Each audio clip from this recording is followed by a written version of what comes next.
ग्वालियर ग्रामीण से बीएसपी प्रत्याशी सुरेश बघेल पर जानलेवा हमला हुआ। कांग्रेस प्रत्याशी साहब सिंह गुंजर पर जानलेवा हमला कराने का आरोप है।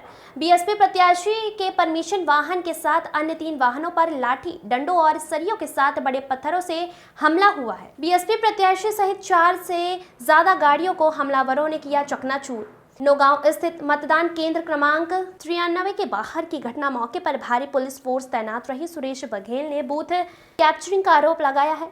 रिपोलिंग की उठाई मांग। खुद के साथ ही गांव के मतदाताओं को बताया साहब सिंह गुर्जर के गुंडों से जान का खतरा। धरने पर बैठे सुरेश बघेल और उनके समर्थक कार्यकर्ता। सर, मेरे को करीब 3 या 4 बजे मेरे को सूचना मिली थी कि फर्जी मतदान हो रहा है। तो मैं जहाँ पे जैसी फर्जी मतदान की मेरी सूचना मिली तो मैं यहाँ पे आया।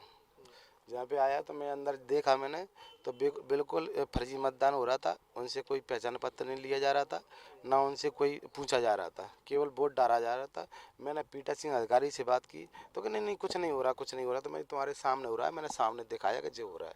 उसके बाद बोले कि नहीं अब नहीं होगा। मैंने प्रशासन से भी बात की, प्रशासन सामने था, बहुत पूरी तादाद में प्रशासन था, करीब 20-25 लोग थे। सबसे मैं निवेदन करके गया कि ऐसा ना हो कि कोई वो जहाँ फर्जी मतदान होगा तो इससे ठीक नहीं है, अगर नहीं होगा।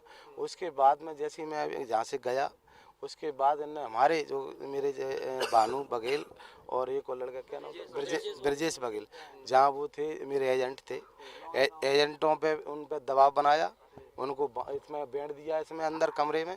उसके बाद इन्होंने फर्जी वोटिंग की उनसे। उसके बाद बोले तुमने जो बहुजन समाज पार्टी का समर्थन किया, इसको वोट देने का काम किया, अब तुम लोग गांव में नहीं रह पाओगे। जैसे ही जिनने पूरे गांव का जो इकट्ठे हो गए, गांव में भी पहुंचे, इनको घेर लिया। तो इन्हें दरोगा जी, टीआई साहब थे, कौन थे, इन लड़कों को मुश्किल से इन्हें बचा, गाड़ी में लेके उनको बाहर छोड़ने का काम किया। और उसमें से एक लड़का जो भानु है, उसका अभी भी पता नहीं है कहाँ है वो।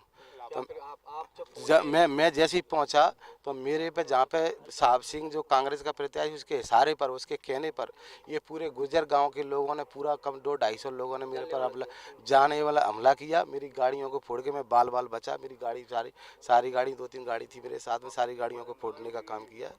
किस तरह के हथियारबंदी ये लोग? सब हथियार लाठी डंडे हथियार कट्टे सब लिए था पूरे फोर्स के, उनके साथ सरिया डंडे। जो आपने अपनी जान बचाई? मैंने भज के जान बचाई। मैंने मुश्किल से गाड़ी में से निकल के, मैंने जो मुश्किल से भज के मैंने अंदर गया। और मैं प्रशासन था जहाँ 20 लोग, मैंने उनसे कहा कि आप चलिए ना। तो ये सारे लोग गाड़ी में घुस गए, बसों में घुस गए जहाँ पे, और ये हम पे हमला करते रहे लोग।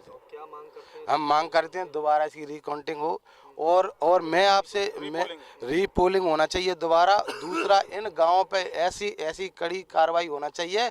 और ये कल जो हमारे जो गाँव जो बघेल जो मेरे को वोट दिया है, ये लोग जहाँ रहना मुश्किल हो जाएगा, ये कल इन पे हमला किया करेंगे।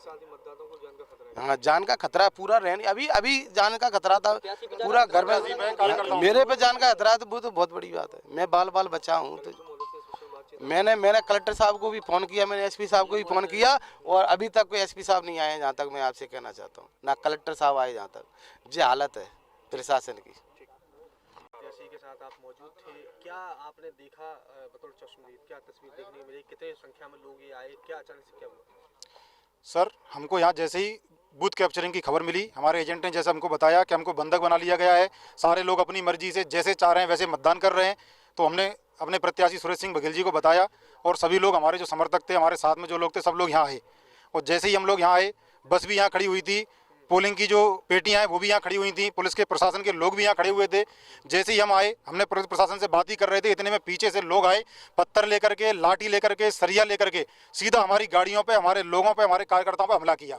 कुछ कार्यकर्ता जैसे तैसे करके इधर उधर भागे, किसी ने अपनी भाग के जान बचाई, किसी को लग गई, कोई कहाँ गया अभी हमारे कार्यकर्ताओं का भी पता नहीं है।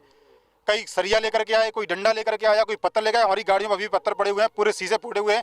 7 से 8 गाड़ियाँ हमारी थी, और इतना जानलेवा हमला हमारे ऊपर किया हथियारों से कि हम कैसे बचे हैं। ये तो ऊपर वाला हमारे साथ था, इसलिए आज हम यहाँ हैं, अन्यथा हम यहाँ नहीं होते। काउंटिंग में भी लंबा वक्त है, तो क्या जान का सर, जान का खतरा हमारे ऊपर ही नहीं, हमारे कार्यकर्ताओं के ऊपर, प्लस हमें जिन्होंने वोट दिया है उनके ऊपर भी जान का खतरा है। प्रत्याशी पर तो है ही। हम यही मांग करेंगे कि जिन जिन पोलिंगों पे फर्जी मतदान हुआ है, उन सारी पोलिंगों पे दोबारा से रीपोलिंग कराई जाए, अन्यथा पूरे मतदान का बहिष्कार करेंगे, धरना देंगे, एसपी ऑफिस को घेरेंगे, कलेक्टर को घेरेंगे। ये नौगांव पोलिंग बूथ क्रमांक 93 है यहाँ पे। तो बसपा प्रत्याशी हैं ग्वालियर ग्रामीण 14 विधानसभा से। तो वो मतदान खत्म होने के बाद गांव में किसी कारणों से आए थे, तो उनके ऊपर कुछ उपद्रवी तत्वों ने पथराव करके उनकी गाड़ी की तोड़फोड़ की है। इसमें उनको कोई चोट नहीं आई है, गाड़ी में तोड़फोड़ करने का मामला सामने आया है। कितनी गाड़ी में तोड़फोड़ की है? वो उनके काफिले में लगभग 3 गाड़ियां थी जिनको उन्होंने पत्थर वगैरह मार के तोड़ दिया है और वो लोग सुरक्षित हैं, उनको कोई चोट नहीं कुछ आरोप भी लगा रहे हैं वो लोग कि ग्रामीणों को जान का खतरा है, क्योंकि बीएसपी के समर्थन में उन्होंने मतदान किया है। सुरक्षा के लिहाज से वो खुद की जान माल को भी खतरा रहता है। वो संबंध में वो हम लोग एनालिसिस कर रहे हैं और फोर्स जब तक गांव में रहेगा जब तक इस तरह की परिस्थिति बनी रहती है। फिलहाल क्या घटनाक्रम गांव में देखने को मिल रहा है? गांव ग्रामीणों से कोई चर्चा आप लोगों की अभी की? नहीं, ग्रामीणों से अभी चर्चा नहीं की है। अभी इन फरियादी पक्ष को सुना गया है, इन्होंने जो घटना बताई है, और हम देखते हैं, तहकीकात करते हैं कि इसमें क्या तथ्य सामने आते हैं। पोलिंग एजेंट को लेकर भी उन्होंने बात करी है कि यहाँ पर बूथ कैप्चरिंग की स्थिति बनी है, उनको अगवा करने का प्रयास भी हम लोगों के जरिए किया गया। ऐसी स्थिति की आशंका हमको पहले से थी कि ये अति संवेदनशील पोलिंग बूथ में हमने इसको रखा था। हाफ सेक्शन इसमें बीएसएफ का डिप्लॉय था और 10 लोगों की क्यूआरएफ सुबह भीड़ को देखते हुए दिन में दोपहर 2 बजे से लगातार लगाई दी गई थी। तो ऐसी कोई स्थिति तो निर्मित नहीं हुई, बूथ कैप्चरिंग की या कोई अन्य स्थिति तो निर्मित नहीं हुई है। प्रत्याशी अभी यहाँ लगभग 6:30 पौने 7 बजे के समथिंग मतदान खत्म होने के आधा घंटे बाद आए थे। तो उनके ऊपर ग्रामीणों ने किन कारणों से पथराव किया, क्या उनके मतभेद रहे, उसकी हम जांच करेंगे। अभी कोई ऐसा मामला पर आरोप लगा रहे हैं कांग्रेस प्रत्याशी, उन पर आरोप लगा नहीं, अभी उन्होंने केस आरोप के संबंध में उन्होंने कोई लिखित में आवेदन या नहीं दिया है, ना उन्होंने कुछ ऐसे तथ्य बताए। वो कुछ अज्ञात लोगों के खिलाफ बता रहे हैं और देखते हैं आगे विवेचना में क्या शामिल होता है।